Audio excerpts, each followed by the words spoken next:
In Lesson 1-1 for Accounting 1, we will describe the different users of accounting information, and we will prepare a net worth statement and explain its purpose. Every day, numerous business activities take place. Data must be recorded and reported in accounting reports from all of these activities. Then this information can be provided to business owners, managers, investors, and others to make business decisions and measure performance. No matter what you plan to do in life, you will always use financial information. Accounting provides financial information to users for making decisions. And accounting is often referred to as the language of business. And understanding this language is essential for using data to communicate effectively, making good financial decisions, and successfully operating a business. Inaccurate accounting records can make a business fail, so it is very important. Now, accounting is the process of planning, recording, analyzing, and interpreting financial information. The accounting process includes recording financial activities, but accounting is not the same as bookkeeping or record keeping. Bookkeeping is only the recording part of the accounting process. Accounting goes much further than just keeping records. Accounting involves analyzing and interpreting a business's operations to determine its financial well-being and plan its future success. Now, an accounting system is a planned process designed to compile financial data and summarize the results in accounting records and report. Financial reports that summarize the financial condition and operations of a business are called financial statements. Business owners and managers use financial statements to make business decisions. Now, in today's business world, we have accounting software programs that are widely used to record and process financial data. Skill and knowledge in accounting are essential in order to effectively use the technology and correctly interpret results, because accounting software only processes the data. So it's not just enough to use software, you have to understand what those numbers mean. Accounting is used in your personal life as well to help you make financial decisions. When buying a car, one of the first steps in the loan application is to complete a personal financial data sheet. A formal report that shows what an individual owns, what an individual owes, and the difference between the two is called a net worth statement. A net worth statement allows the person extending the loan to see the financial position of a borrower on a specific date and make the lending decision. Now, anything of value that is owned is called an asset.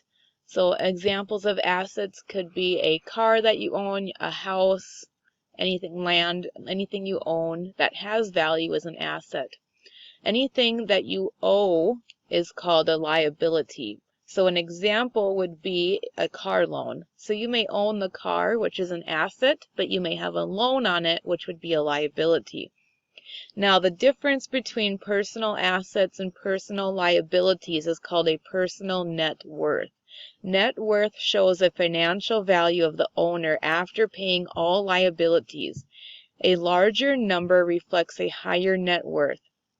In business, net worth is also called equity, and equity is defined as the difference between assets and liabilities. This is an example of someone's personal net worth statement. On the very top, we have the person's name, followed by the title of the report, which is net worth statement, and then we have the date. Notice how the date is written out, September 27th, 20, and then there's 2 dashes. Those dashes are there so you can put in whatever the current year is to make this relevant from year to year. So we have our assets, which is anything that we owe that has value.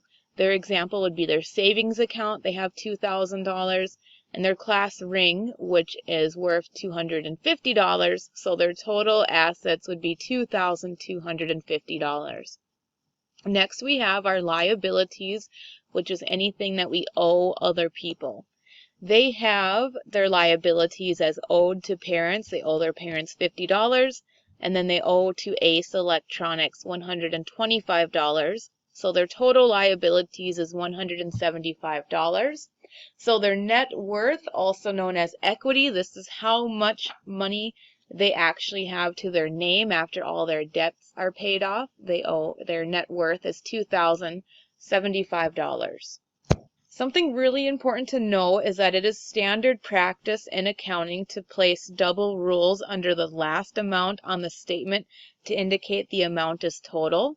We will go ahead and draw a single line anytime we were to add. That is why we have a single line here and here, because we added these numbers to get the total. We also have a single line here because we will be subtracting, which is another reason we would have a single line.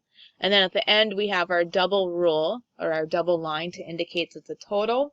We also do not use dollar signs.